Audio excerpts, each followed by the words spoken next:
After the engagement, I learned about the dark secrets of my bride's family, which led to her breakup with them almost 20 years ago. An attempt to establish relations ended in collapse, and she confessed to an injury that no one could have foreseen. Now we are standing on the edge of the abyss. I sincerely love her, but can I restore her trust and help her heal from the past? 2 months ago, I 3 and proposed to my bride 39F, and she said yes. I love her with all my heart. She is very sweet, smart, and very sexy. The only problem is that I don't know her family because she hasn't talked to them for almost 20 years, and for my family, it's an alarm signal. Mom told me that since we are engaged, they are also my family, and we contacted them. Her mother was so nice and burst into tears as soon as I introduced myself. Her father is also very kind. They told me about her childhood, how wonderful and kind she always was, and it became clear how she became such a person. I thanked them for raising such a beautiful daughter. I kept in touch with them and soon met all her siblings. She has 3 of them. I introduced them to my family and was glad that they got along. Then my mother suggested that the next step was to invite my future relatives to my parents' house and bring my bride there so that she could finally overcome the conflict she had with them. She never told me why she stopped communicating with them, and when we asked her parents, they didn't know either. When she came to my parents, she shouted, "What are they doing here?" and ran out. I've never heard her raise her voice like that before. I ran after her, but she just left. I came back and apologized. Her mother was crying, her sisters too, and her dad and brother looked upset. When I got home, she was crying and packing. She told me that she needs to move out and that she will stay with her friends. I also started crying and asked her to tell me what happened. When she was 18, her brother at that time, he was 19, raped her best friend's younger sister. Then she was 17.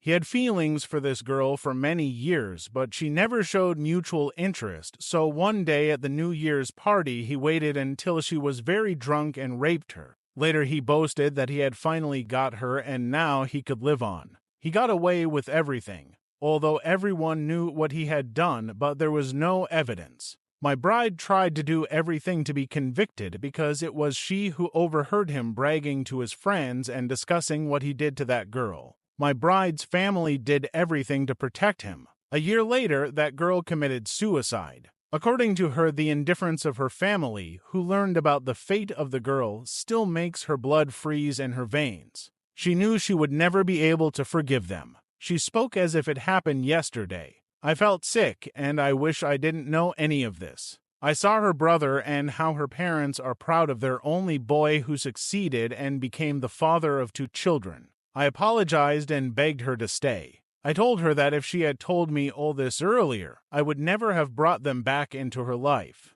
She said that I should have trusted her opinion because I always bragged about how kind and fair she was. Later, she called me and said she couldn't do it anymore. Today, she left the ring while I was at work and took the last things. I feel that my world has turned upside down. Tell me what I should do to make her forgive me. She's so angry with me and my family, and I fully understand her. Mom says that my bride is dramatizing too much, that all this happened so long ago and we all need to move on because her family still loves and wants her back. I don't know what to do. Update?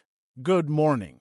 I had a very hard night after I tried to read all your comments and messages. I was tormented by nightmares. I called my fiancée before breakfast. I told her that I love her more than she can imagine and that I know that she loves me. I could never imagine in my life that people who love each other so much could break up. I apologized and promised to make up for my guilt to her for the rest of my life if she gives me a second chance. I told her that we could leave our families and promised that from now on we would be alone. No one but us will decide how we can live on.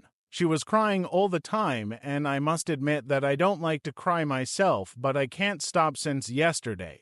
I hope she will give me a chance to make amends. I want to start with the fact that never in my life has so much hatred been directed at me as I received for my post yesterday. I'm not angry, on the contrary. I appreciate the fact that you took the side of my bride well, the former because she deserves all the love and support. I caused her a lot of pain, and I can't even describe how much I regret my act. The only thing I can say is that I didn't do it intentionally. I thought I was doing something good. We are no longer together. She said that she would not be able to return and that now she wants to be alone. I told her that I love her like I never loved anyone. I loved her for more than 10 years. She said she loves me too, but now she needs to figure everything out herself. So we broke up. Now I need a break from everything, especially from my family. I will never blame my pathetic behavior on anyone. I myself decided to do the wrong thing. No one forced me, but I still feel resentment at everyone who helped me hurt my girl.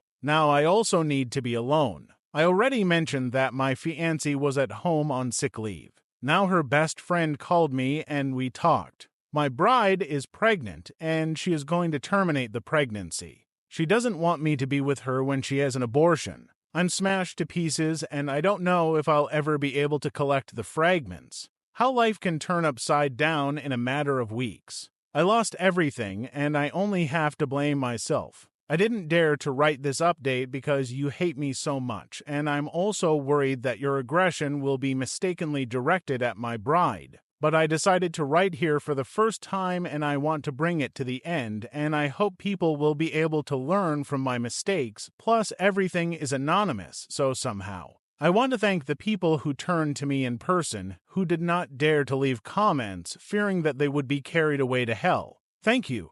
Your support helped me not to go crazy completely. This update is primarily for you because I literally can't answer everyone personally. My fiancée called me today after a visit to a psychotherapist. She asked if I wanted to have lunch with her. She looked so sad, and it broke my heart. It was the first time I saw her after she moved. I wanted to hug her, burst into tears, ask for forgiveness, but I didn't want to pull the blanket over myself, so I just kissed her on the cheek. She was silent for at least 30 minutes, just looking out the window. I was waiting. Then she told me that it didn't matter that I hurt her unintentionally, I just did it. I agreed. She started talking about a meeting with a gynecologist. She is in the 6th week. We've been trying for a year. We've never fussed, we just thought. Let everything go its own way. But I know that she wanted a child, and that's why her friend told me, because she was afraid that my bride would regret her decision. I told her that it was absolutely only her choice, to keep the pregnancy or not, but that she should never do it out of resentment and anger. She should do what she thinks is right. She said that she needs to think a little more and that she is ready to talk to me about her life with her family, but without details and only during therapy sessions. She also said that she was ready to listen to me and what made me do so stupid to her, but also only in therapy sessions. She also doesn't want to come back to me and that she wants to postpone the wedding. She refused to pick up the ring and said she would ask for it if we had a chance. She said that if we break up, she wants to know that she has done everything. I told her that I love her more than anything in the world, and she said that she believed me and that she did too. On Tuesday, we start therapy, and I hope we will continue every week. I talked to her friend, and she said that after our dinner, my bride seems to be feeling a little better and even joked. So I'm full of hope. Have a nice Friday, damn. I suck at this banana game. P. A game with a little gameplay and random loot before you start attacking me. Also leave my child alone. We will keep him. I just want you to know that I love my girl. I've loved her for many years. I loved her even before we started dating, and when she finally agreed to go on a date with me, I started looking for rings. Until that day, I had never done anything that could hurt her. She knows it, and I appreciate that she took it into account before throwing me out of her life. What I did is unforgivable, but sometimes you can get something good out of a bad situation. In our case, she will never have to bear this burden alone again. Finally, I can share her secret and support her. After her initial feelings of anger and betrayal have subsided, I see that she is suffering, and although she has been going to therapy for many years, she still has a long way to go before she accepts what happened, or if she accepts herself. I'm just glad that I can continue this journey with her. So, we had our first session with a psychotherapist. It was emotionally exhausting. I didn't like to see her so offended, but I realized how important it is. I always perceived her as a beautiful, stubborn, strong creature, and maybe I behaved with her accordingly. She's a flint, that's why I behaved like that too, you know. In addition to therapy, she asked to give her space, and I would have had to accept it if she hadn't called me every night and chatted with me for hours, not it. Last night I asked her to come back. She didn't hang up. She didn't answer, and we continued talking about other things. Before wishing me good night, she said she wanted to go back home. We will continue the therapy, but tomorrow she is moving back. That's why I'm writing this update now. When she's home, I don't want to be distracted by the answers to you. Since we both have no relationship with our families now, we are thinking about a secret escape for Christmas. The wedding seems too excessive and a waste of money scheduled for August next year. Instead, we could do something small and romantic with our friends and maybe donate the rest of the budget to charity. This idea excited her a lot, and she was already starting to plan and dream while I was listening.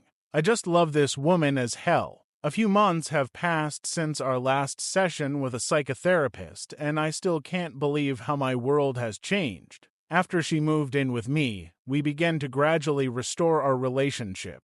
Every day was a new challenge for us, but together we learned to follow this difficult path. We talked a lot about our past and what happened between her and her family. I understood that she had wounds that could not be healed right away. Sometimes she needed space, sometimes she needed support. It was important for me to respect her feelings and be there when she is ready to talk. At the same time, we continued the therapy. Our therapist helped us understand each other better and prioritize the relationship. I learned to listen to her without judgment, and she began to open up to me more than before. We have become closer than ever. I didn't just feel her pain anymore, now I understood her on a deep level. One of the most difficult moments was to remember what happened to that girl who was grief-hit. Because of this, I often felt exhausted, and at such moments it became especially hard for me. We talked a lot about her feelings and how it all affected her attitude towards her family and herself.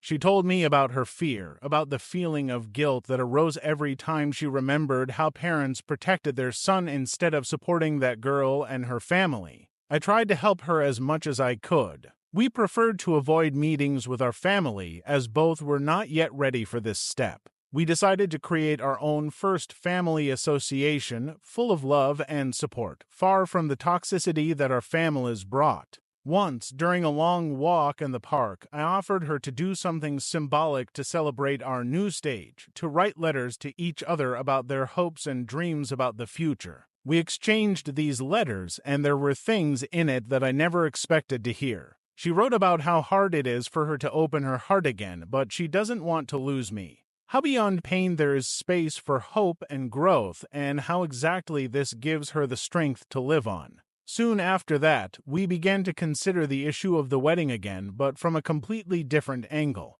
We didn't need a pompous ceremony, just a promise to each other. We decided to hold a small evening wedding with close friends. I also realized that I had to do something more than just being a groom who supports his bride. I started looking for ways to help with community initiatives related to violence prevention and victim support, which made me feel that this would be our contribution to the world. It was an opportunity for both to see what path to healing can be taken, even when it seems that there is no way out. Every day we took small steps to restore our relationship, and although not everything was easy, we knew that we could count on each other. In the end, our love became stronger than ever. We communicated openly with each other, sincerely abandoning our fears and prejudices. Now I understand what it costs to build relationships on the ruins of injuries and losses, and we both know that this path is not always smooth.